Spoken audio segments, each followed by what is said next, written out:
Comme le samedi 17 janvier 2026. Et c'est le jour J. Le grand jour, oui.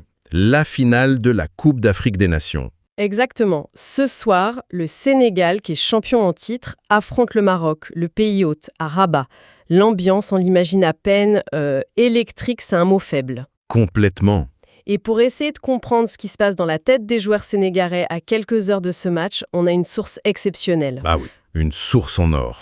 Une interview exclusive d'Eladji Diouf, la légende, qui est sortie aujourd'hui même sur le site wisport.com. Et ce qui est passionnant, c'est que ce n'est pas un consultant qui parle depuis un plateau télé.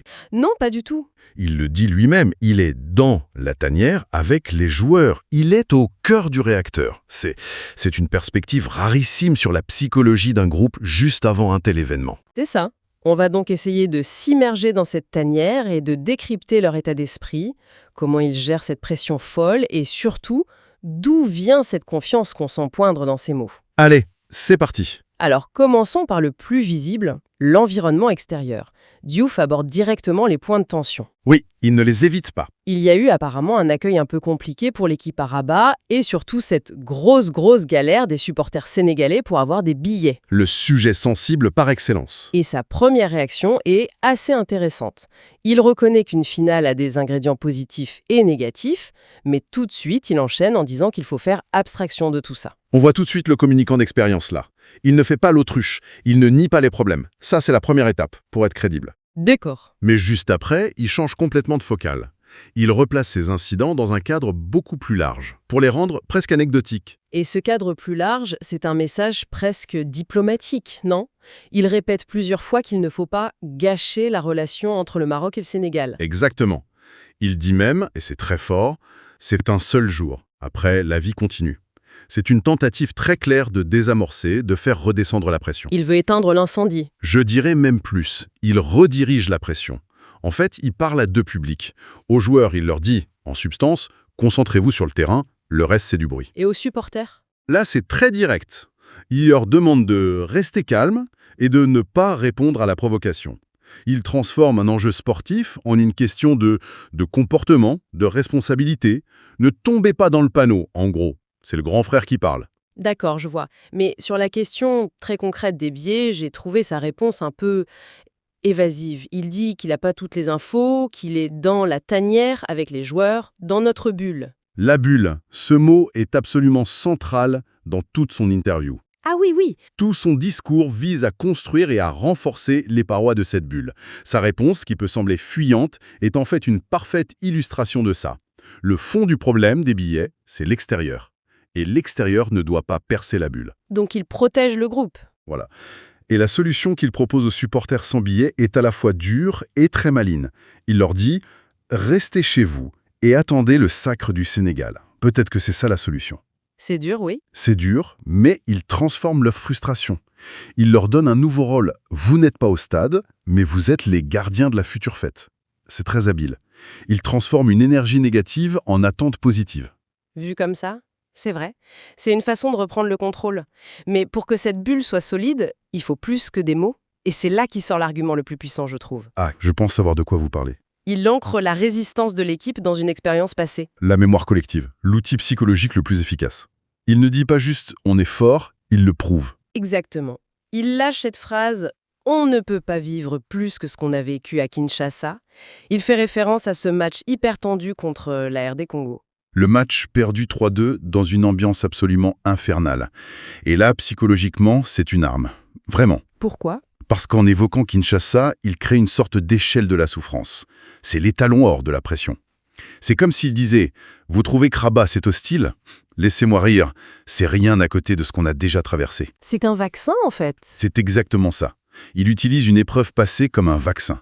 L'équipe a développé des anticorps. Le message c'est « On est endurci, rien ne peut plus nous faire peur ». C'est une façon de souder le groupe autour d'un souvenir commun surmonté. C'est fascinant de voir cette construction d'une forteresse mentale. Mais une forteresse, ça peut être vide une fois qu'ils ont ignoré le bruit. Sur quoi ils s'appuient concrètement pour être si confiants? Qu'est-ce qu'il y a à l'intérieur de la bulle? C'est la question clé. Et c'est là que Diouf passe à la deuxième partie de sa démonstration. La capacité à encaisser, c'est le bouclier. Maintenant, il va nous décrire l'épée.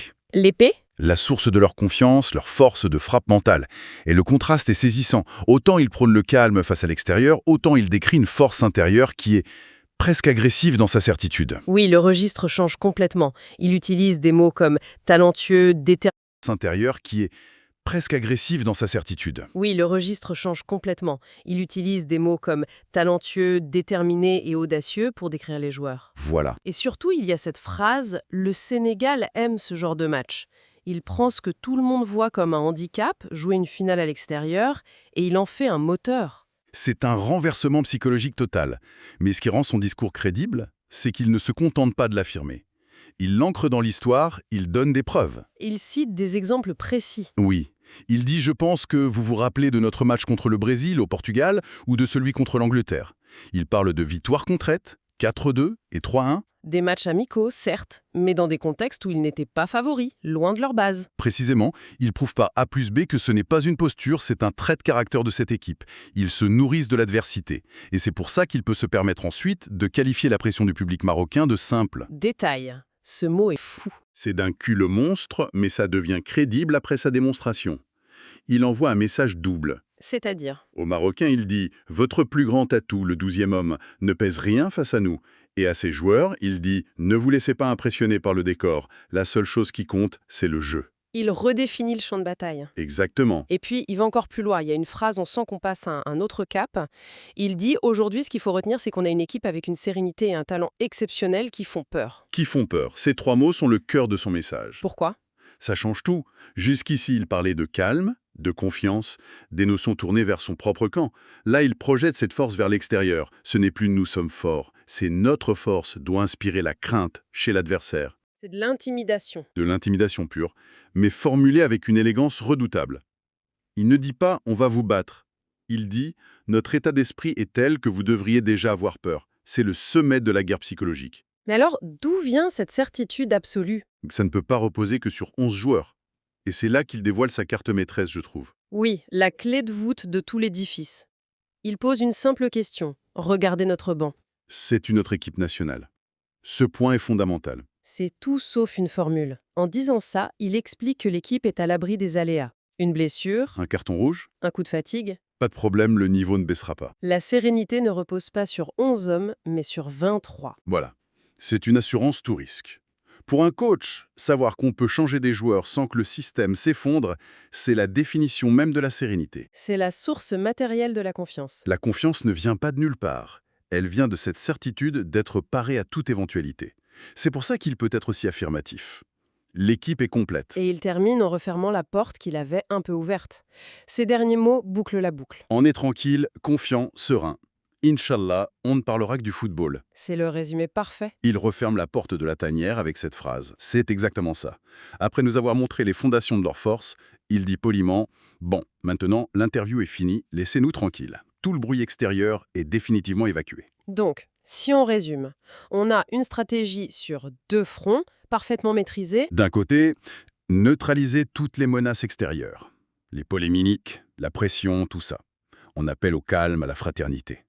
et de l'autre, on construit une image de force tranquille, presque intimidante, en s'appuyant sur des arguments très solides. Le talent, l'expérience et surtout cet atout maître qu'est la profondeur du banc. Et lui, Elhadji Diouf, il est le chef d'orchestre, le gardien de cette sérénité. Il absorbe toute la pression pour que les joueurs n'aient plus qu'à se concentrer sur le jeu. Ce qui nous amène à une conclusion assez fascinante. Si on suit sa logique, le vrai match, ce soir, il n'est pas 11 contre 11. Ni même à 11 contre 60, 1000 personnes. Non. La vraie bataille, elle est interne au camp sénégalais. C'est leur capacité à préserver cette bulle de calme et de confiance absolue jusqu'au coup de sifflet final. Finalement, l'adversaire principal du Sénégal ce soir. C'est le Sénégal lui-même. C'est sa capacité à rester fidèle à cette force tranquille que Diouf a passé toute l'interview à nous décrire. Et ça nous laisse avec une dernière question en suspens, qui dépasse même le cadre du match. Diouf insiste beaucoup, après le match, Sénégalais et Marocains seront encore des frères. Oui, c'est un point important pour lui. Alors on peut se demander jusqu'à quel point un seul match de football, même une finale de Cannes, peut-il vraiment mettre à l'épreuve les liens profonds entre deux peuples? Et quelle est la responsabilité de figures comme Diouf, justement, pour préserver cette relation? Que son équipe gagne ou qu'elle perde?